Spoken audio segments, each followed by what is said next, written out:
Obstinación terapéutica. Documento de la Real Academia de Medicina de Cataluña, aprobado por unanimidad en sesión plenaria del 28 de junio de 2005.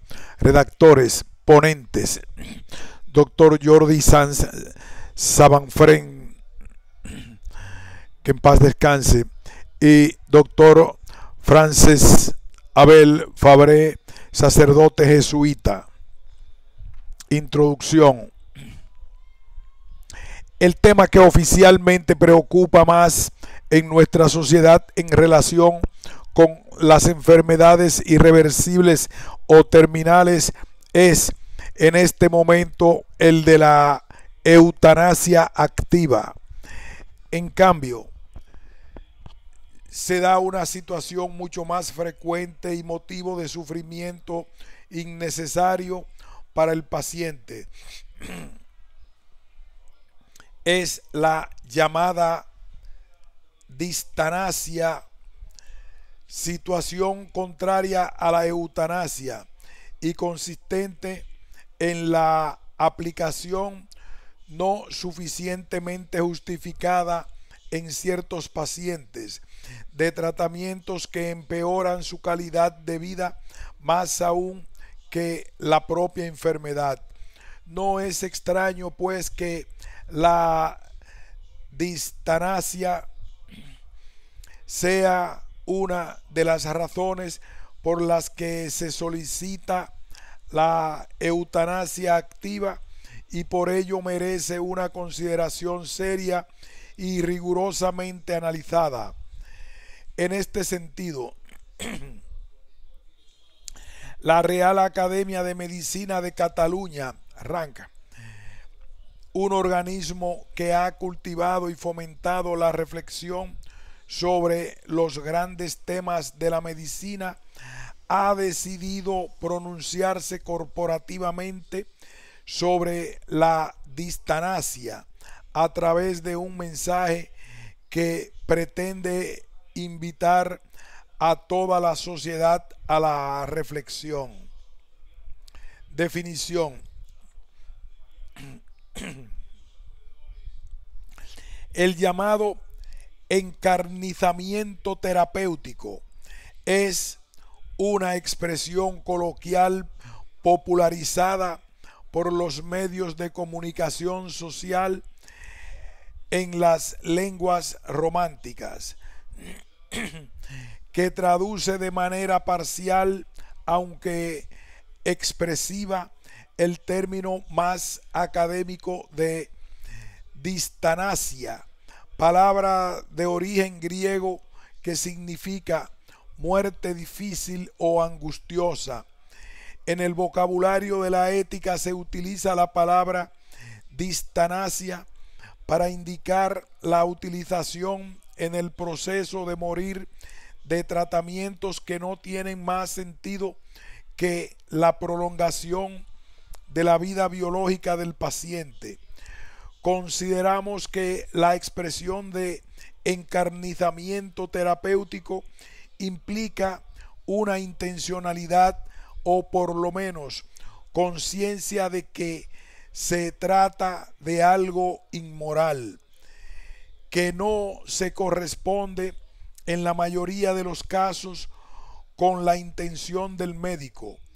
La traducción que hace la literatura inglesa del problema que tratamos es la de prolongación innecesaria o fútil de los medios de soporte vital. Esta acepción, sin embargo, no abarca suficientemente la situación tan frecuente de pacientes en situación irreversible pero no terminal, sujetos a terapéuticas potentes que contemplan los aspectos científicos de la enfermedad por encima de la calidad de vida de la persona que la sufre. Este concepto, a nuestro criterio, se ajusta más al significado de distanasia, ya que suprime la intencionalidad maliciosa de causar un daño implícito en la palabra encarnizamiento.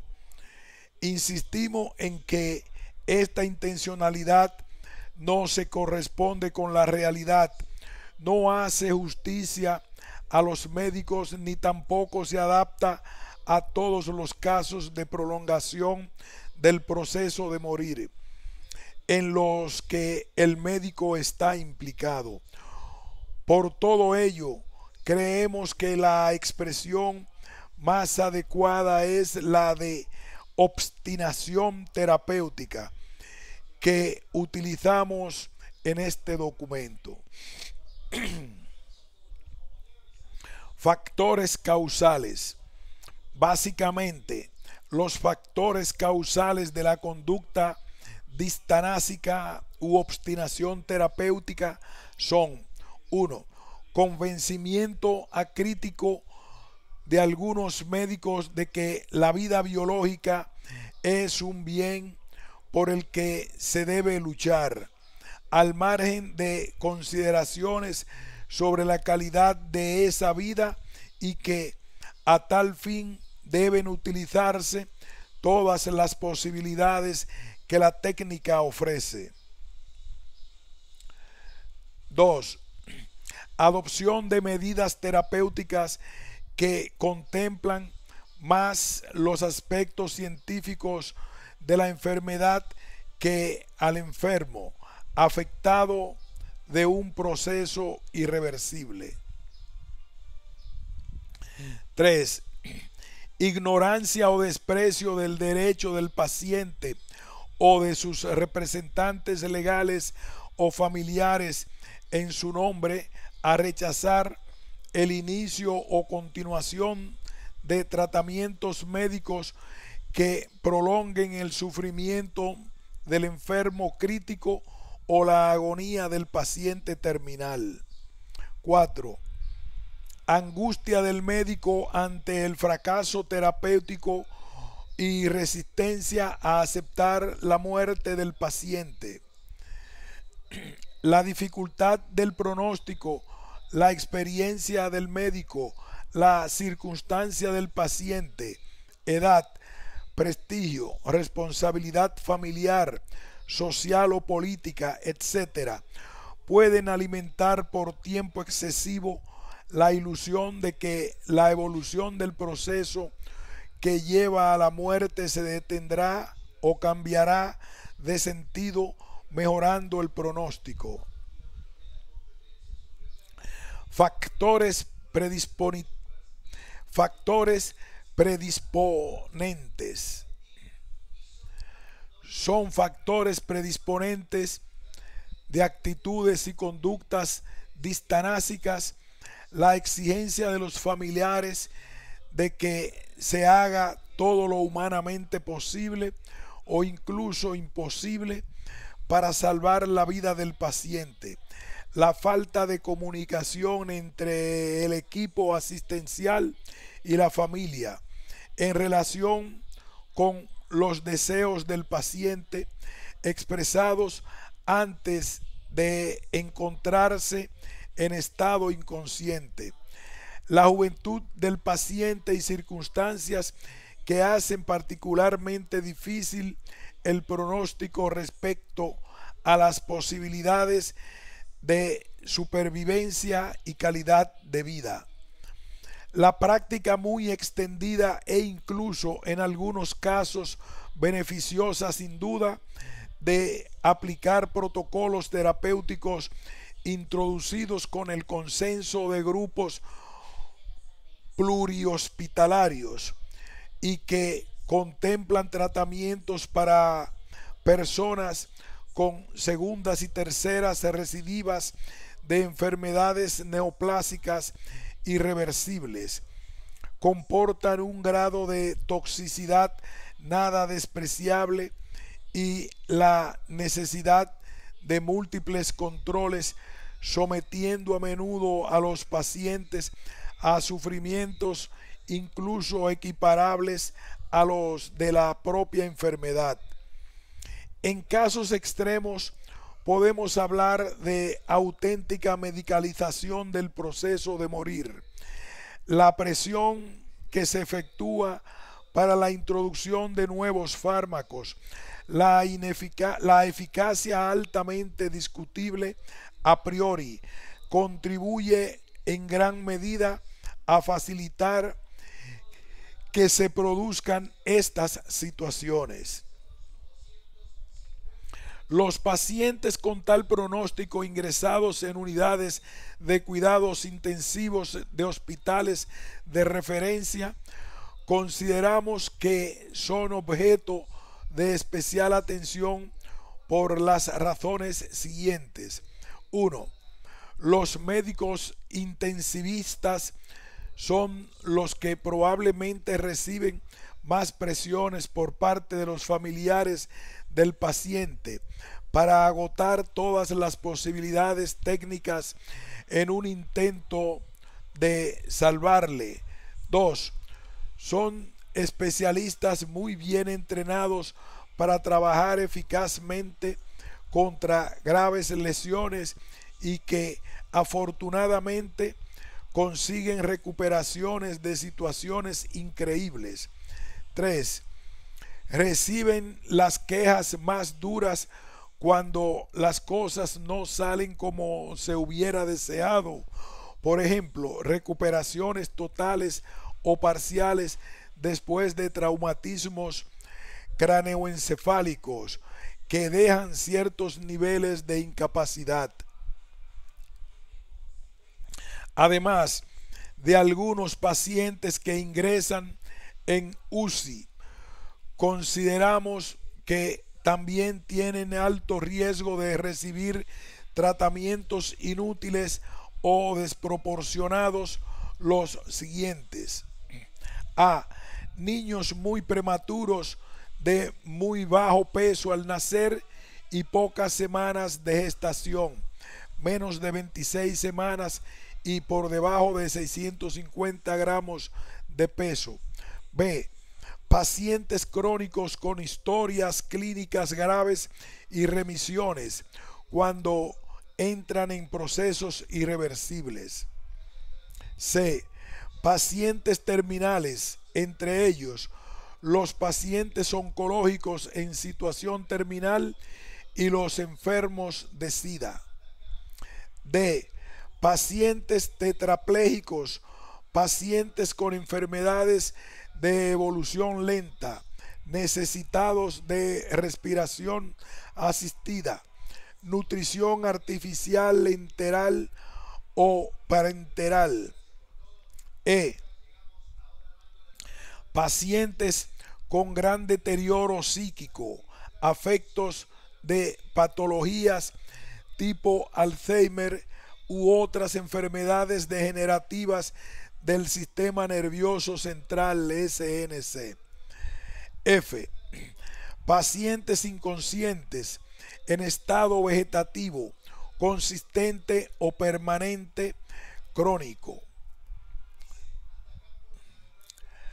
Algunos de estos pacientes corren el riesgo de que la evolución no sea la esperada por los médicos, quienes fácilmente pueden caer en la obstinación terapéutica, con la mejor de las intenciones, empleando medios desproporcionados o fútiles que no deberían utilizarse. Consecuencias. Las consecuencias de las conductas distanásicas son: 1. Causa dolor y sufrimiento innecesario a pacientes y familiares. 2.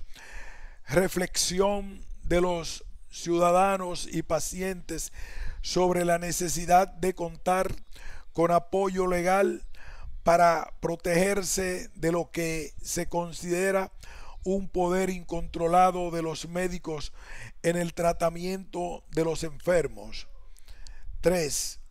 Creación de un clima favorable a la despenalización de la eutanasia activa al valorar que es mejor la muerte que el sufrimiento inútil. 4. Disminución de la confianza en los médicos y en la asistencia hospitalaria. Prevención. Consideramos las siguientes medidas como las más eficaces para prevenir las conductas distanásicas. Respetar el derecho de los pacientes o de sus representantes de voluntades anticipadas según las normativas dadas por la Generalitat de Cataluña en la Ley 21/2000 del 29 de diciembre y la Ley Básica 41/2002 del ámbito estatal. Información y comunicación correctas al paciente y cuando ello no sea posible, a quien pueda representar mejor sus intereses. Velar por la mejora de la docencia en las facultades de medicina sobre el correcto tratamiento del dolor, insistiendo en el deber y responsabilidad de controlarlo correctamente. Práctica médica científicamente correcta y correcta decisión ética. Dado por hecho que se da la necesaria competencia profesional, creemos conveniente formular unos principios fundamentales de los que se derivarán actitudes y conductas más en consonancia con la práctica correcta de la profesión médica. Principios. No todos los tratamientos que prolongan la vida biológica resultan humanamente beneficiosos para el paciente.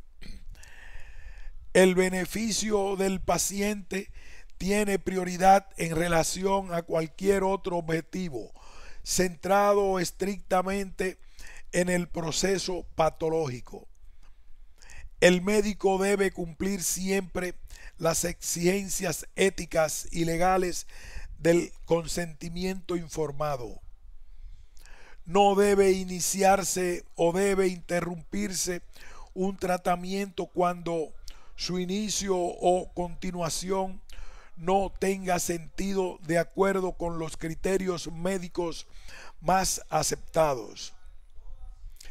Deben aplicarse cuidados paliativos de calidad y por profesionales competentes a pacientes terminales que los necesiten.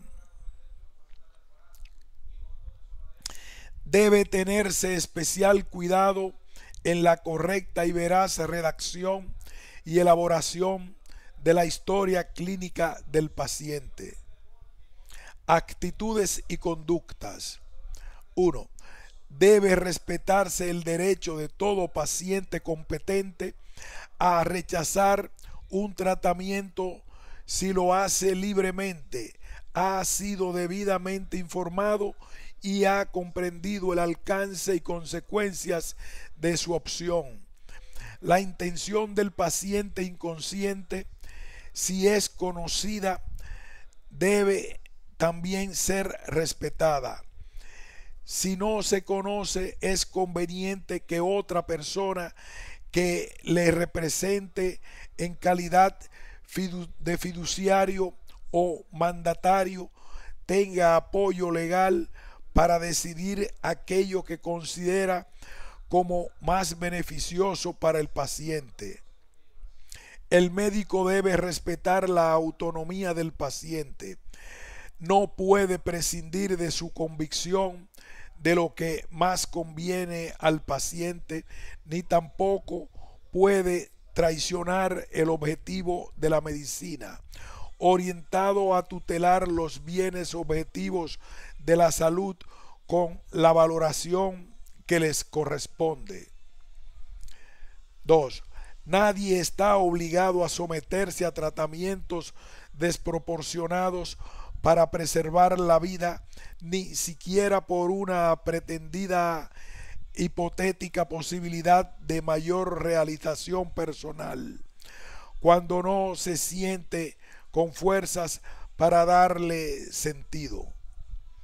Los tratamientos que se consideran proporcionados o desproporcionados en función de el tipo de terapia, el grado de dificultad y de riesgo que comportan y posibilidades de aplicación, el sufrimiento y coste vinculados a la familia y sacrificios de todo tipo que requieren, los razonables resultados que se pueden esperar teniendo en cuenta las condiciones del paciente y sus fuerzas físicas y morales. El médico tiene obligación de combatir el dolor de la forma más correcta y eficaz, administrando el tratamiento necesario. Este tratamiento, por su naturaleza, debe estar orientado a mitigar el sufrimiento del enfermo, a pesar de que, como consecuencia accidental de este tratamiento correcto, pueda acelerarse su muerte. El deber del médico respecto al enfermo no le obliga a prolongar la vida por encima de todo. En todo caso, el médico debe cumplir las exigencias éticas y legales del consentimiento informado. 3. Una vez el médico se ha convencido de la futilidad de un tratamiento, tiene el deber ético de no continuarlo si con ello prolonga la agonía del paciente. Tratamiento fútil es aquel cuya aplicación está desaconsejada en un caso concreto porque no es clínicamente eficaz, comprobado estadísticamente, no mejora el pronóstico, síntomas ni enfermedades recurrentes, o porque producida presumiblemente efectos perjudiciales irrazonablemente desproporcionados al beneficio esperado por el paciente o en relación con sus condiciones familiares, económicas y sociales. Los criterios de prudencia y atención que merecen tanto el paciente como sus familiares deben motivar al médico para buscar el momento más adecuado para interrumpir el tratamiento, teniendo en cuenta no herir la sensibilidad de los familiares y poniendo especial cuidado en que estos no reciban mensajes contradictorios por parte del equipo asistencial.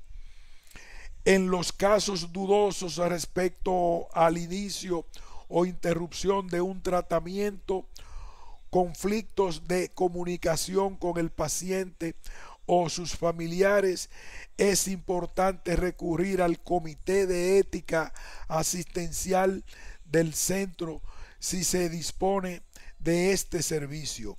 En caso contrario, puede ser muy conveniente una consulta colegiada entre los miembros del equipo asistencial y la inclusión del acta de dicha consulta en la historia clínica del paciente. 4. La necesaria valoración del respeto a la autonomía del paciente no puede anular el deber médico de procurar su bien de forma competente. La correcta ponderación de los principios bioéticos de beneficencia, no maleficencia, autonomía y justicia son una ayuda en la toma de decisiones, pero no una panacea. En ningún momento podemos olvidarnos de la vulnerabilidad de los pacientes. Con la buena intención de respetar su autonomía, podemos llegar a sobrevalorar su posibilidad real de decidir en perjuicio de una legítima actitud de paternalismo benevolente en algunos casos. 5. El temor que generan las neoplasias puede llegar a disminuir la libertad del ejercicio de esta autonomía. La dificultad de ponderar las ventajas de las innovaciones terapéuticas que aún no han sido suficientemente contrastadas en la clínica hacen más difícil la información y la comunicación. El médico no puede silenciar que la aplicación de ciertos tratamientos comporta la multiplicación de ingresos hospitalarios o de actos médicos, diagnósticos y terapéuticos, también derivados de las complicaciones vinculadas a esta aplicación y que en su conjunto pueden determinar un servilismo o dependencia incómoda, difícil de soportar, no solo para el paciente, sino también para los familiares que le acompañan. A menudo no se valora que estos tratamientos comportan muchas más incomodidades y sufrimientos que otros tratamientos teóricamente menos eficaces sobre la enfermedad, pero también aceptados como correctos. 6. En el caso de las enfermedades neoplásicas irreversibles, es necesario que los pacientes y sus familias conozcan las ventajas e inconvenientes del procedimiento terapéutico que elige y las diferencias que sobre la evolución de la enfermedad y la calidad de vida comporta este procedimiento respecto a otras elecciones o actitudes terapéuticas, valorando siempre no solo los elementos de prolongación de la vida y sensibilidad de la enfermedad, sino también los riesgos de provocar situaciones que mermen la calidad de vida por el tiempo que les quede. 7.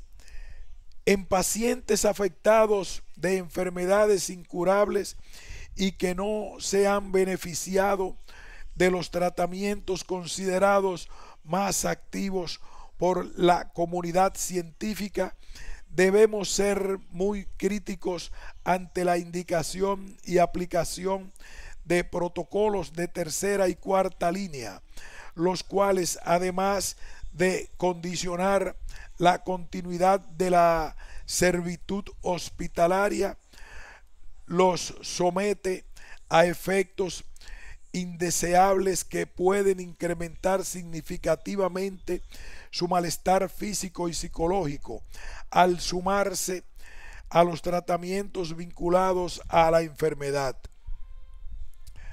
Por otro lado, los protocolos que cuentan habitualmente con el apoyo de multinacionales farmacéuticas incluyen fármacos de eficacia cuestionable que pretenden como mucho prolongar su supervivencia del paciente solo unos meses y sobre la equívoca base de conseguir una mejora cualitativa de la vida del paciente.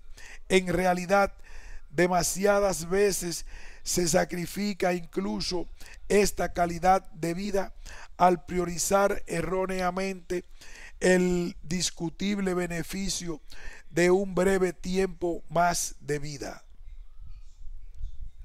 Todo lo dicho hasta el momento consideramos que se halla en plena consonancia con la doctrina tradicional de la Iglesia, con el ordenamiento jurídico español y con los códigos deontológicos tanto de medicina como de enfermería de nuestro país, así como de la mayoría de las asociaciones internacionales que han tratado estos temas.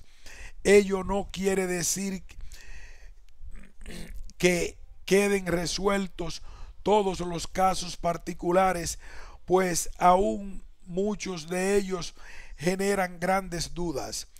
Por ejemplo, la supresión de la nutrición o hidratación a pacientes en estado vegetativo persistente, el alcance de la supresión de medidas fútiles en unidades de cuidados intensivos, el recurso o no a los tribunales en caso de desacuerdo entre médico y familia, especialmente cuando dificultades de interpretación con la voluntad del paciente dejada por escrito, voluntades anticipadas, etc. Estado vegetativo persistente o permanente, EVP. Dada la importancia de estos cuadros clínicos y la trascendencia de las decisiones a tomar ante estos casos, este documento cree necesario pronunciarse al respecto. Son cuadros clínicos perfectamente descritos desde 1972 por Brian Gennett y Fred Plum, caracterizados por una forma de inconsciencia permanente, con ojos abiertos.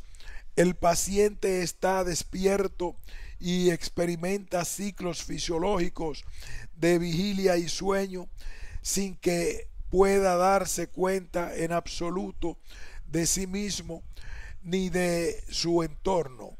Estar despierto pero inconsciente es neurológicamente el resultado del funcionamiento del tronco encefálico, aun cuando exista una pérdida total irreversible de las funciones de la corteza cerebral.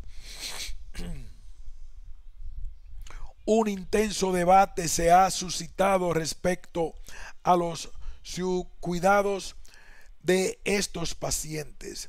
Nosotros suscribimos íntegramente la posición de la Academia Americana de Neurología que sucintamente transcribimos. La Academia reconoce que la decisión de suspender el suministro artificial de fluido y nutrición puede tener un significado simbólico y emocional para las partes interesadas y para la sociedad. No obstante, la decisión de suspender esta clase de tratamientos debería ser tomada de la misma forma que se toman otras decisiones médicas, basándose en una evaluación cuidadosa del diagnóstico y pronóstico del paciente, de los beneficios esperados y las cargas del tratamiento y las preferencias manifestadas por el paciente y la familia. B. A suministro artificial de nutrición e hidratación es análogo a otras formas de tratamiento de soporte vital, como por ejemplo el uso de un respirador. Cuando un paciente se encuentra en estado de inconsciencia, un respirador o un aparato para administrar artificialmente alimentos y líquidos sirven para sustentar o reemplazar las funciones normales del cuerpo que se encuentran impedidas a causa de la enfermedad del paciente. Conclusiones. La RAMC, como organismo con capacidad para reflexionar y emitir opiniones válidas sobre grandes temas de la medicina, ha valorado con especial preocupación la llamada obstinación terapéutica, vinculada a la progresiva capacidad tecnológica aplicable al diagnóstico y tratamiento de personas enfermas. La obstinación terapéutica puede comportar una dependencia hospitalaria y unos efectos indeseados que merman significativamente la calidad de vida del paciente, sin que sus posibilidades pronósticas lo justifiquen. Esta situación puede darse en especial frecuencia en las unidades intensivas y en los servicios responsables de la asistencia a pacientes afectados de enfermedades neoplásicas en estadio irreversible y que suscitan el ensayo de protocolos terapéuticos que incluyen fármacos potentes de eficacia potencial comprobadamente cuestionable. Reunido el Pleno de la RAMC para debatir específicamente sobre este problema, ha decidido dar a conocer a la sociedad las siguientes conclusiones. 1. Consideramos éticamente inaceptable la administración o aplicación de medidas que se consideran inútiles o fútiles en un proceso determinado y para un paciente concreto, según los conocimientos médicos actuales, y que no tienen otra finalidad terapéutica ni paliativa más allá del mantenimiento de una vida meramente biológica, sin ninguna posibilidad de mejora o recuperación. 2. Consideramos éticamente correcto y exigible la suspensión o retirada de tratamientos o medidas que se consideran inútiles o fútiles en un proceso determinado y para un paciente concreto, según los conocimientos médicos actuales, a pesar de que pueda haber oposición por parte de familiares o personas vinculadas al paciente, a los que hay que informar adecuadamente. En estos casos es altamente recomendable hacer la correspondiente anotación y justificación de la decisión en la historia clínica del paciente. 3. Recomendamos que en los casos en que el profesional o el equipo terapéutico pueda tener dificultades en la toma de decisiones, se haga la oportuna consulta al Comité de Ética Asistencial propio o de referencia.